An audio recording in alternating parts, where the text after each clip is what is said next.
my gosh, that's a really good question. Hold on a second. I want to say we're in Florida for 10 years now. Oh. I think so. I come down. Was trying to start it. We're trying to start fresh. Still learning about Michael's PTSD. Mm-hmm. Neither, no education about, first responder PTSD. We're in a lot of trouble in our marriage, for sure. I wasn't handling it well. He wasn't handling well. We had this little daughter. I was looking for a creative outlet. I couldn't find anything here in Florida. I couldn't find anything. And I was really like saying, if I don't do something creative, I'm going to lose my mind. Mm. So I reached out to the New York Dinner Theater Company and said, hey, guys, I'm in Florida now. I want to produce your shows here in Florida. Please, I need to do something.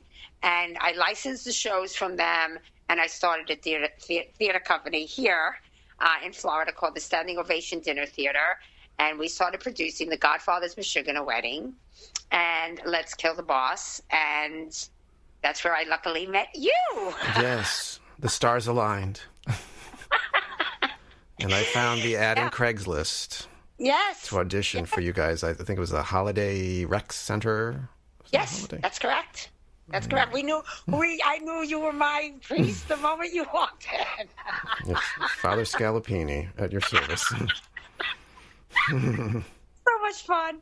Yeah, I'd never done dinner theater myself, so I said, let me try it. And yeah, you were great. You were fantastic. Thank you.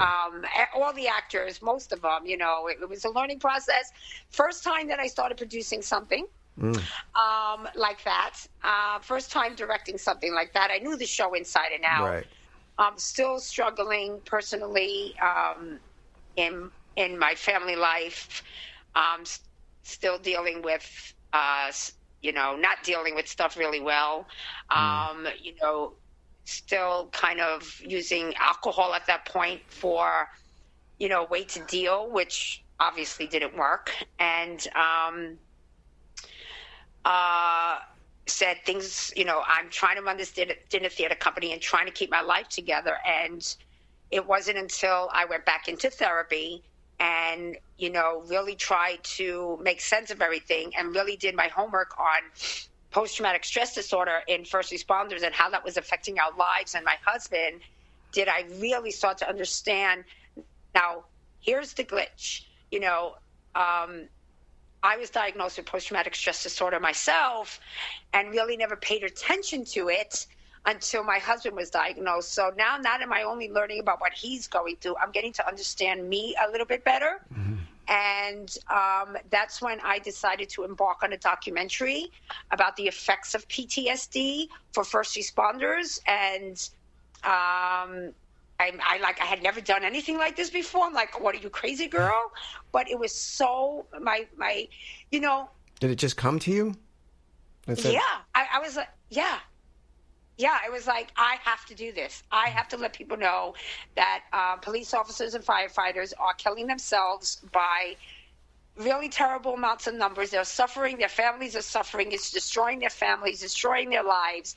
And we need to tell everyone what's happening. And this was a time when nobody was speaking about it. So I wanted to fight back, and I wanted to tell our story. And again, using the film as a healing process, a place to get answers and talk to other officers and talk to family members, and a place to learn how to heal and grow from our horrific experience. So I didn't know how I was going to do that, Alex. And I embarked on a journey, and I had started a company with a friend of mine called Dangerous Curves Productions. Dangerous Curves Productions had produced Changing Violet in New York City. And so I already started this production company using my play as sort of a step stool. And then, when I came to Florida, I called Lisa and said, look, I want to work on a documentary. And she knew everything I was going through. And Lisa was able to, her and her husband were able to start the film process with the first $10,000. And we did a video to show what we wanted to do, and then raised the rest of the money to Kickstarter campaigns online, started a Facebook page, and raised the rest of the money to finish the documentary. When did it begin? Code 9 filming and raising. Was that 2011? No, actually, we started shooting 2010. We started shooting the trailer for the film, which isn't the official trailer now, but it was really the film, the video that was going to raise the money for us. It was good. Yeah, thank you very much. And so we did that, and that was the beginning. It took 5 years. I did one Kickstarter campaign. We raised $25,000 in that first Kickstarter campaign. Was able to do more shooting with that money, traveled around, went to different agencies and officers, spoke to different officers and family members. Go ahead. Yeah, so how did you figure out, okay, I've got this documentary idea, so what do I want it to look like? Was it always interviewing these officers and first responders and getting their stories, or was it? Well, I wanted to. It was really important to get their stories. I wanted heartfelt stories that I wanted more. I wanted to do more with the documentary, and then I went for years without raising any more money. I was stuck. I couldn't finish the film. I was completely stuck. I really felt like it was never going to get finished. I couldn't remember, this was a time when departments were in denial. They didn't want to, nobody was going to give me money to finish this film. And then I took a big risk. I said, it's do or die now. Years later, I thought I had exhausted the money. Now, this whole time I'm growing a campaign on Facebook with the Code 9 page. And so a couple of years later, I decided to do another Kickstarter campaign, which I thought, no way, no how am I going to raise the rest of the money. And I decided to go for it. And I did a campaign to raise $30,000 in 30 days. And we did it. I raised another $30,000 in 30 days. And it still wasn't enough money to finish the documentary the way I truly wanted to finish it. But it was enough money to work with the footage that I already had. And so I worked with what I had. So during this time, your marriage was on the mend. And would you say the movie was part of the healing process, making the documentary?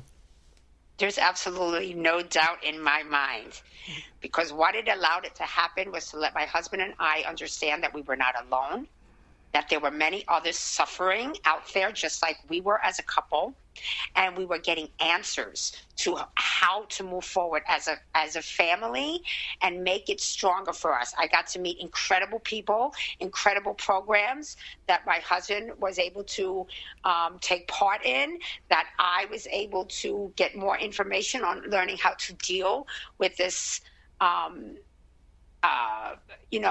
don't want to call it a mental illness, because I really do believe it's a mental injury. My husband sustained a mental injury during his years as a law enforcement, just like, if he had gotten shot, God forbid, that's an injury. He suffered, and these men and women suffer from mental injuries. And it taught us that there is hope, and the film was incredibly useful in our healing process. Yeah. So I'm going to say this. Creativity helped. It has always and continues to help me in the healing process. No doubt about it. So from idea to screen, how long did it take? 5 years. 5 years. Where did so when you were finally done, what did you do with the film? How do you figure out, I want to distribute this somehow? What am I going to do? Show the world? So, I just pretty much already knew that I wanted to join the film festival circuit with the film. I really didn't have any backing at that time. joined the film festival circuit. I joined many film festivals, got a lot of no's. The only yeses I really got were here in Florida, because I went into the category of Florida filmmakers. And so I got some awards online from online film festivals. And so I think we got like 7, awards. We got into the Tampa Bay Underground Film Festival. Yeah. And we got into the Gasparilla Film Festival. And then we got into the Orlando Film Festival, which was by far like the most exciting one because the film won the Social Awareness Award at the Orlando Film Festival. And so I'm getting all this notoriety, with people.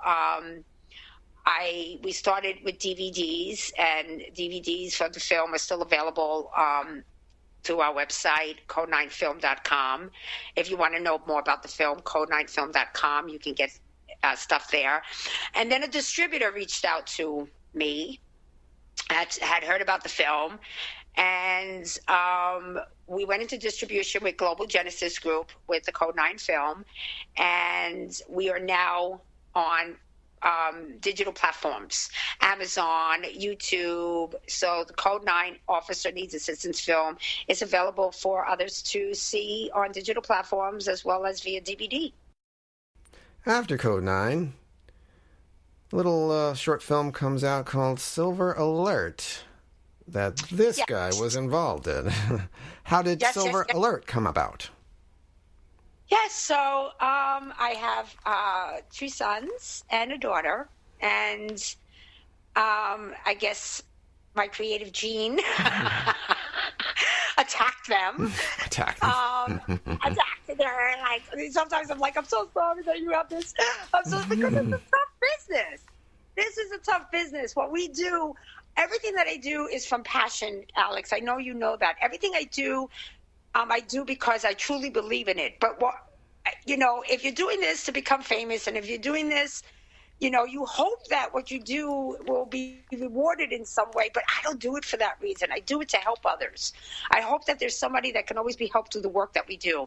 My son, Frank Besser, is a writer as well. And he started writing quite a while back as well. And so after Code 9, we just kind of he had these scripts and I had these scripts, quite a few screenplays. He's actually a very talented writer. And I guess we were just, always talking about how to move forward, joining all these competitions, writing competitions. He got a lot of great feedback from them. And we just started talking about, well, let's do short film. And how do we do that? And how do we get this done? And, without no money, it's all, Alex, this, it's about money. And, how does a person get something done with little to no money? And so Frank wrote this short film called Silver Alert about, it's such a sweet little piece about, growing older and life with a partner that has Alzheimer's and can't remember you. And so I know it's on YouTube, Silver Alert, if anyone's interested in seeing it. And Alex was in that as our doctor. And I was able... I can finally say, I may not be a doctor, but I played one in a movie. That's right. I love it. And we actually were able to work with local actors who worked with us in our dinner theater company.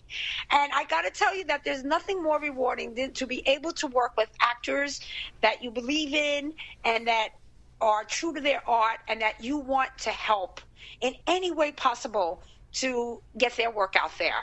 I'm a loyal person, and I really love those who have been loyal to me. And I want to do anything I can to help those people. So, Silver Alert. And so, did you have to get fund? Did you do a Kickstarter for that, or how did it come about? No, we just paid out of pocket. Oh. Yeah, we paid out of pocket for Silver Alert. I pretty much